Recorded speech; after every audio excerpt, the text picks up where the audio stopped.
Hello, everyone, and welcome to Classical Revolution here on IDAGIO.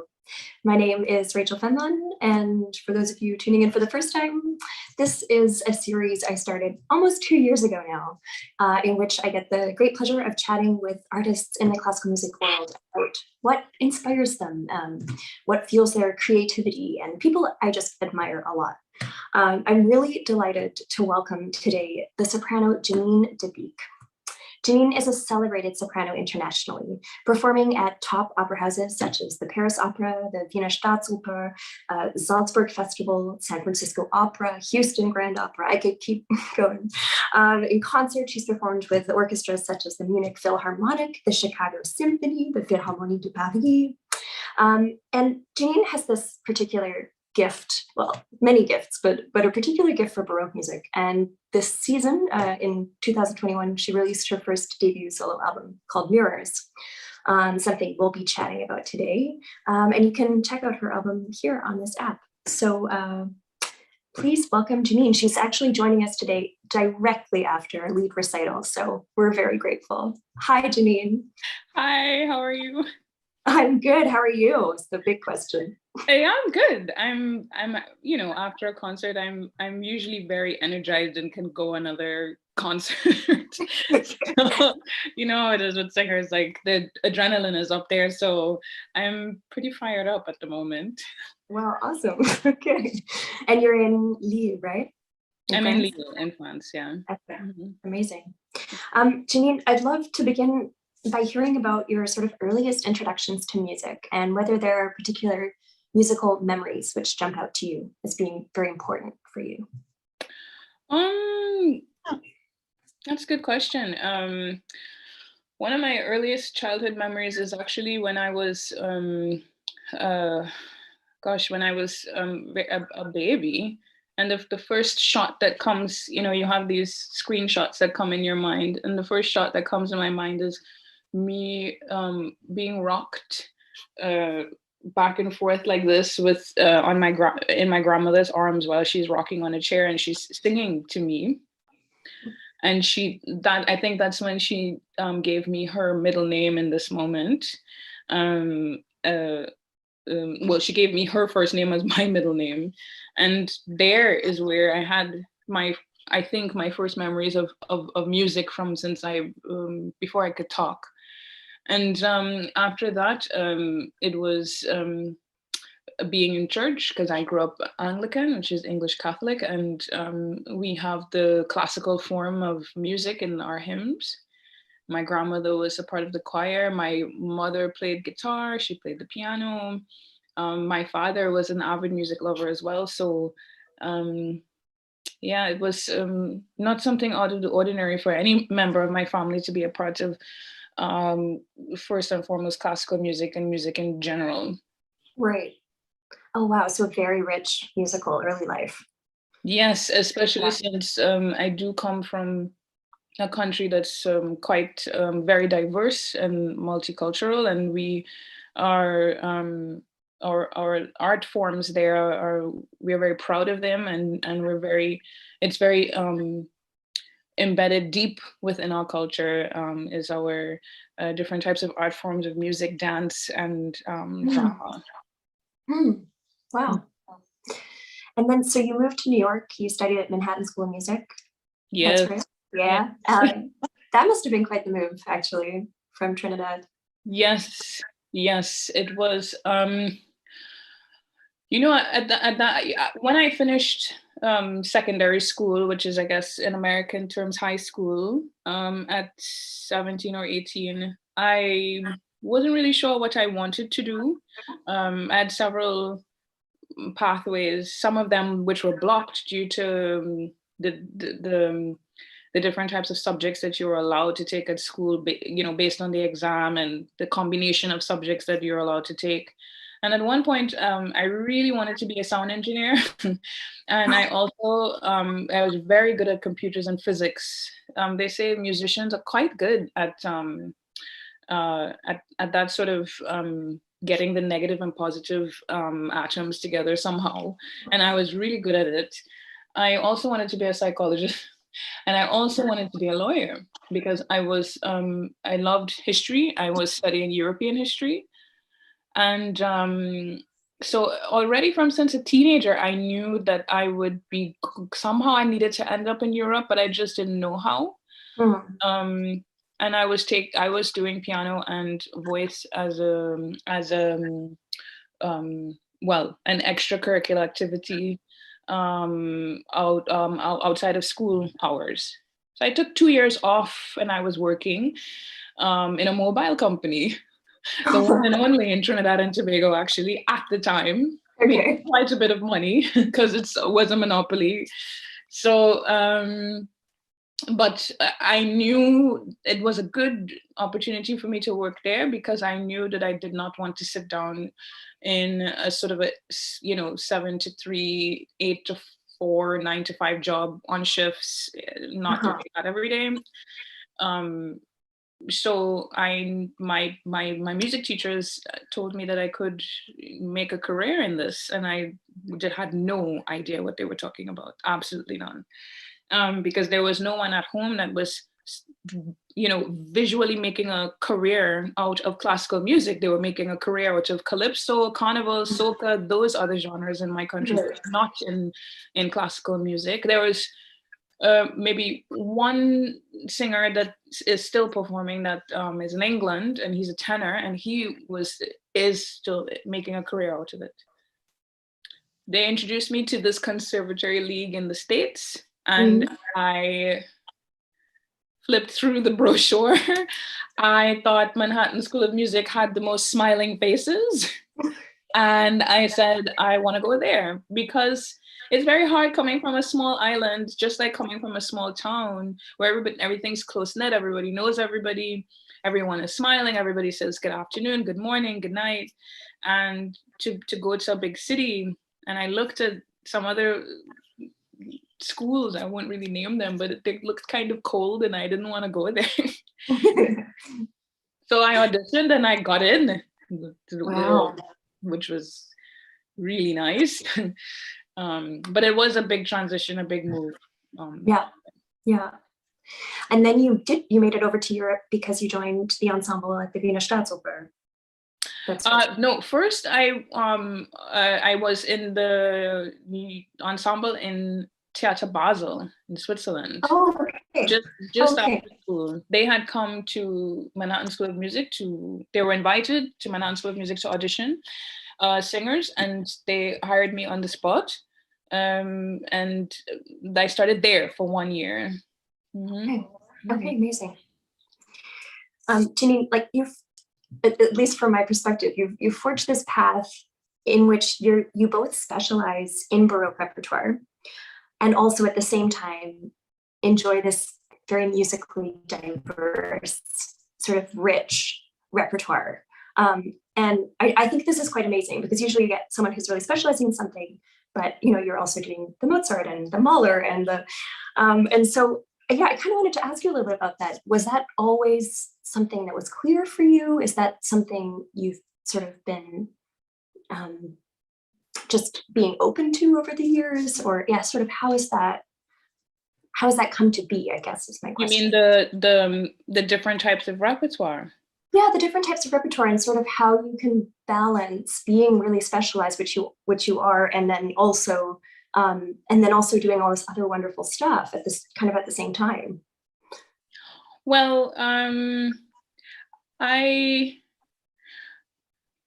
I don't think that I'm perfect or actually specialized in any one thing at the moment. I'm gaining more and more education about each of these genres as I get them and the opportunity arises. Do you know what I mean? Yeah. So some things, yes, they do come naturally, but there's a lot that I have to still to learn, and I'm in a good place now to acquire that knowledge. Baroque music wasn't something that wasn't a big forte at Manhattan School of Music, for example. We had a Baroque ensemble class that I took and learned some things there, but it wasn't a mandatory thing, you know what I mean? As compared to, the schools that are in Basel, for example, that are, geared towards that, and specialists come out from there. So I'm really thankful that the gift that I was given is somewhat instinctive, and I understand quite quickly and can adapt quite quickly and love it so much that I want more of it, that I can go further. So I'm learning quite fast, but again, I'm still learning, and I will never stop learning. Anything, it's my first time that I'm singing bel canto this summer in Aix-en-Provence.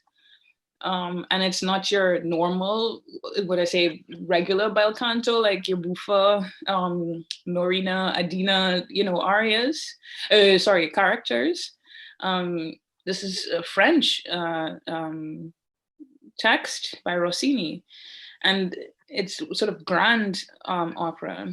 So I'm excited to learn what this role has to offer me, and also what the musicians have to teach me, and what my colleagues who have been clearly singing this repertoire for quite a long time will have to offer. And I'm there just to be a sponge, to soak up the information, and also to filter out the things that don't serve me, and then create my own vision and stamp on the music. This is very important, because I will never try to copy or be another singer.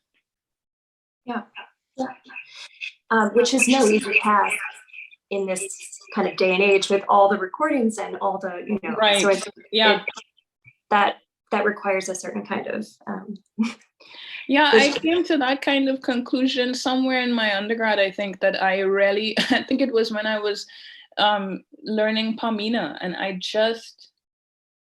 I couldn't sing the way that other girls were singing Pamina, for example. I couldn't sing Mozart the way that other sopranos were doing it. And you sit down and you listen to, for example, let's say Kathleen Battle, for example. My voice is not like hers, and it's not hers. And I'm a completely different person. I'm a different energy. Everyone is. And the point is to understand really the style of how that period is, but implemented into the instrument that you have. Yeah. And then be okay with that. That's the biggest thing, is to be okay with it, and to love what it is that you're doing, and to love your voice too. Yeah, absolutely. That's a big one. Yeah, it's not so easy. No. When I listened to you, I heard your Alcina this year in Paris. Oh, wow. You came. I came. It was totally life-changing in so many ways. Thank you. Yeah. I was like, okay. And I guess two things really struck me. First of all, and I would love to pick your brain about this, the character. You created this incredibly empathetic Alcina. And for me, there wasn't a single moment that you were on stage that I didn't feel like you were her. And so I wanted to ask you, what goes into this kind of character preparation for you to inhabit someone like this? Mm-hmm. And to do it quite quickly, because this was a revival. So we didn't, we had about 5 weeks, I think, to do this, but still for a very long opera, it's quite a short time. And also it being my first time singing the role. I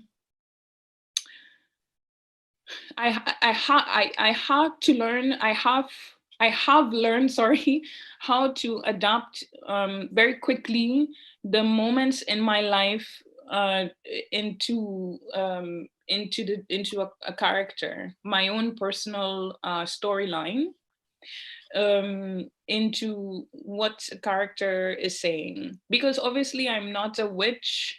I'm not a sorceress. I don't create spells, and I don't make men into stone as much as I may want to sometimes. God. But I've said this on an interview before. Each woman, I'm sure each person, not just women, have gone through some periods in their life that are quite similar to what Alcina is going through. The thing about Alcina is that she never really recovers. This is a problem. Like, she dies, or in this production, she dies. Um, so what's also great about the production and what Robert Carson did was, it's very easy to not like Alcina at the end, but you empathize with her, you empathize with the human that she is, of how much she loved. And it's the first time that she fell deeply in love with someone. She had all these men around, but it's the first time that Ruggiero is the one that she fell in love with. And the same for Ruggiero, because Ruggiero doesn't really go, in this production, doesn't go back to Bradamante. You see them split apart. Yeah, right. You know? So you're left with a big question mark as to how deep can your love go? So I've taken different snapshots of my life for each aria to describe each of the scenes for me. Because also Handel is not so, you know, he brings her out in the first act, she sings 2 arias, and then he basically forgets about her in the second act. And then it's like at the end, you know, of the second act to the third act, it's just Alcina, Alcina, Alcina, it's the Alcina show. So vocally, it becomes really taxing if you're not careful. So so for me, again, I take these snapshots of my life with different relationships that I've had, and implement them into to create what is eventually the Alcina that I did. Wow. So it's like highly personal, actually. Absolutely. Well, to be honest, anything that I do on the stage is 100% personal. I don't know how to do otherwise. It's I don't like to take roles that I cannot relate to. Yeah. It's really uncomfortable. I'll say that. I've been offered a few things where I'm like, but why do I have to do that? There are so many other singers that do it better than me, and the character in itself annoys me. Like, I don't feel like I have something to say with her, you know, or somehow I feel like I can play a really fantastic Carabino rather than some of these roles that have actually been offered to me. Yeah, I mean, but then I guess that's also part of like your journey is choosing what you want to do and knowing. Well, part of the journey, and I think for all singers, is to, you know, we have a job. I consider ourselves to be ambassadors to the music, and we have a job to showcase. We are storytellers, and we have the job of this old music that we are still doing. We haven't changed it, right? Classical music has been around for centuries, and it's the one genre that hasn't changed. I mean, pop changed, you know, the era of Elvis changed. Nobody really listens to that anymore. Like, you know, R&B has changed, hip hop has changed, but classical music still seems to be the thing that stays the same, right? And we're still doing it the exact same way somehow.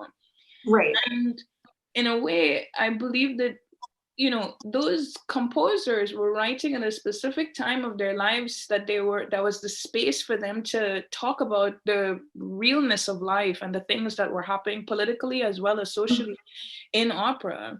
And it's no different now when we take the opera from back then to today. We as musicians and performers have the job of making the story live again as it relates to modern day. You know what I mean? So if we go on the stage, I mean, any non-musician, or let's say a person who never heard classical music, if they're not silly, they will know if a person is not being authentic or not real. Yeah, absolutely. I love that. Yeah, ambassadors to the music. It's beautiful. Jeanine, what's your like philosophy towards taking risks on stage, or like this idea of risk taking, and how important do you feel that is for you as a performer? Risk depends on the risk. Yeah, true. What's the, like what? I mean, a risk, I guess for me, is anything that feels like a risk, right? In that moment. You mean in terms of taking a role? No, I mean more like in real time on stage, you know, choosing to go for that maybe uncomfortable place that like, but that brings you to another completely other level, perhaps. Or So, but you have to be elaborate. Is it technical wise, or is it physical I would say acting wise, or I was more vocally, technically. vocally? Okay. Yeah. Listen, when you're on the stage, this is when you learn your technique. Hmm.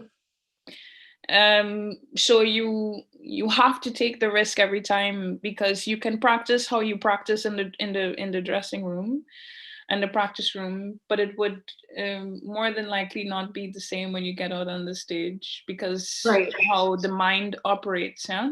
Hmm. Yeah, all the feelings come into play, and we have to be able to quiet the mind and allow yourself to know that that thing that you've been practicing for so long, which is a risk, you're going to do it. You have to decide to do it.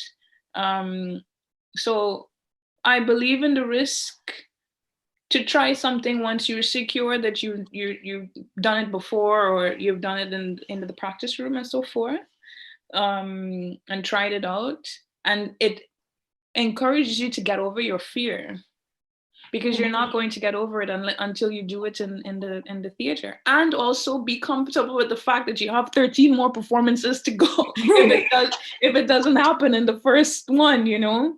You Yeah. need to make a mistake, because you're not gonna learn it. Every single one of my Alcina performances were not great. I would say we did 13 performances. I might have had like about 5 or 6 that I really liked. Hmm. And the conductor really, I think, maybe liked about 4. You know? Right. So I mean, all of them are good, but for us personally as artists, we are very hard on ourselves. And so there are things, you know, we said, oh, it could have gone better or whatever. But that's the beauty about this music. We're ever creating and forever taking risks. Yeah. Yeah. I love that. And you're right, that permission to make mistakes is huge. Absolutely. You have to give yourself permission, because you will not learn. Yeah. Perfection, Ivan Fisher said to me once, perfection is boring.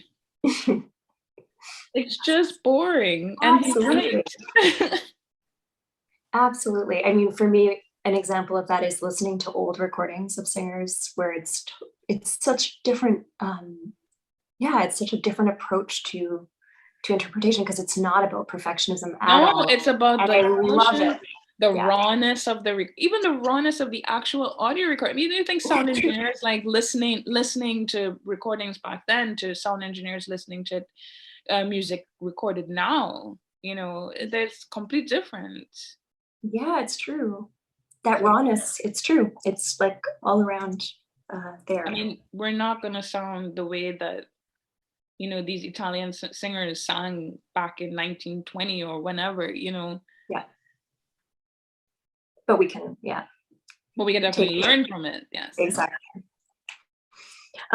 Actually, that's a kind of perfect segue into telling us a little bit about your album, which is totally amazing. So maybe you can tell us a little bit about the concept of the album. Well, it's a simple and efficient one. We decided to, Handel was my most performed Baroque composer. Mm-hmm. And I wanted to find a way to, for sure, we wanted to do a Baroque album, but I wanted to find a way that we don't do, you know, just yet another Handel album, because there are ton of those. Yeah. But what my musicologist, Yanis, had said was that, you know, we really have all these other arias from the same era, the same libretto, for example, the same story, sometimes the same character, that has been composed, but no one's recorded it. For example, there are tons of pieces that no one's recorded. And he said, why don't we do something where we have a mirrored effect, where we take, for example, Cleopatra by Handel from Giulio Cesare, but then Cleopatra's aria from Cleopatra e Cesare by Graun.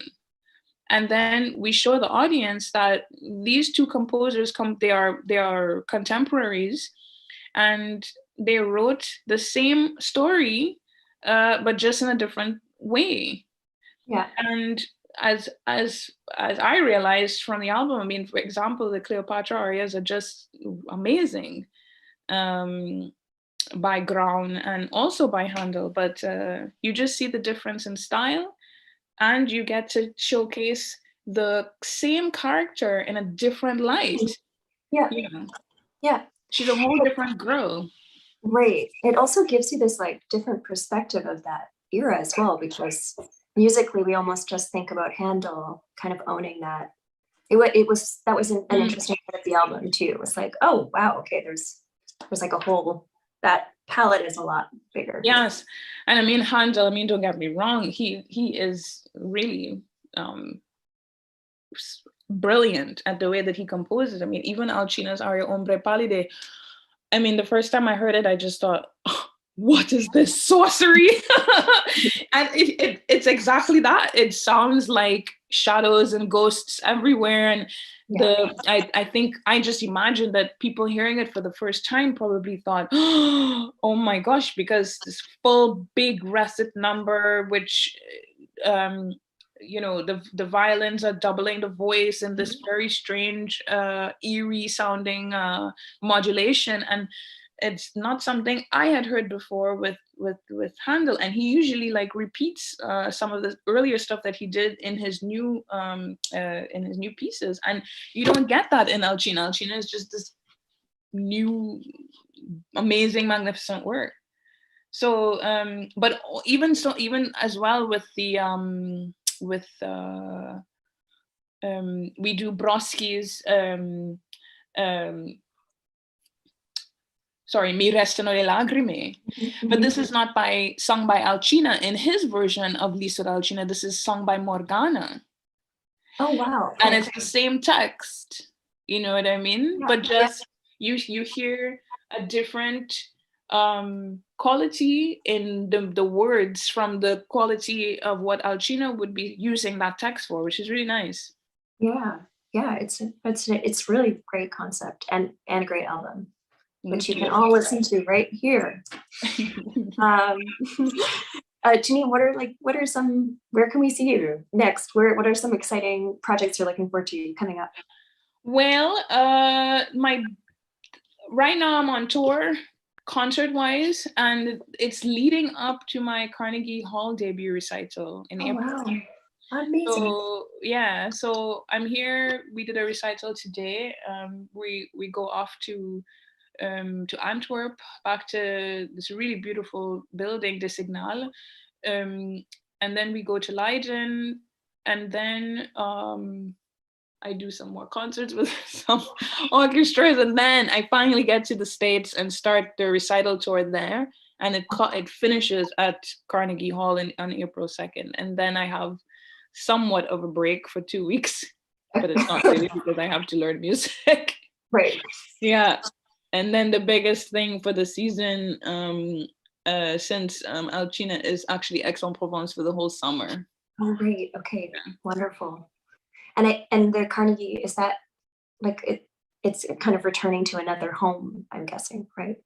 Well, it'll be a new home because we actually we're discussing. I'm not supposed to say.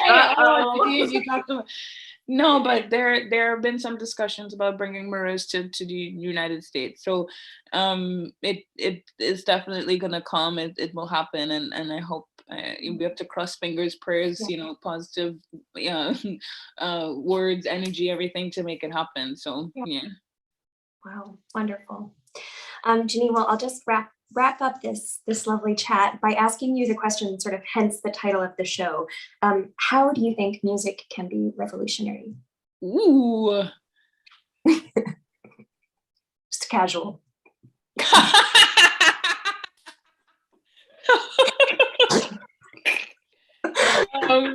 Yeah, just, you know, no pressure. How do I think music can be revolutionary?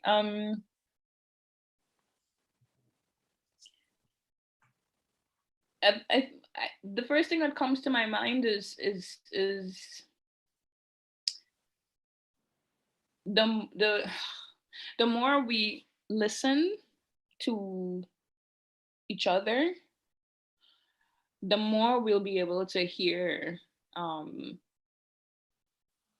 how another person feels, or how another, we'd be able to hear each other's stories if we listen a little bit more. And I feel like through music and through representation on the stage, and what I represent on the stage, as a singer, if people really listen to the voice behind the music of what is being said, you would hear a lot more, and thereby you would react in a much more empathic way, and there would be room for healing. But the point is to really listen. You're not just going to concerts to listen to, somebody do fireworks and things like that. I really am uninterested in that. I know that there are fantastic singers out there that technically they are amazing, and they have done their job, and God has given them the most amazing talent of what they're able to do. But when I really listen to what that person has gone through, because every singer has gone through something to be able to execute what they do on the stage, personally, work-wise, anything, societal issues. If we take the time as audience members and fellow colleagues to really listen to what our colleagues have to say behind their voices, we will have much more healing. Wow. That's what, and I think that music can do that, but we just have to listen. Yeah. Behind all the noise. Yeah, exactly. Listen and hear. I love the hear as well in the listen. Yes, you have to hear. There's a big difference between listening and hearing. Yeah. Totally. Yeah. Amazing. Jeanine, thank you so much. You're welcome. So inspiring. Thank you. Thank you for asking me to be here. I appreciate it. And it was a conversation. Thank you for the questions. And you gave me something to go to my next project. That's always great. Thanks. Okay. So have a good restful evening after. Thank you. Dinner time now. Exactly. Okay. Thank you so much, Jeanine, and thank you everyone for tuning in.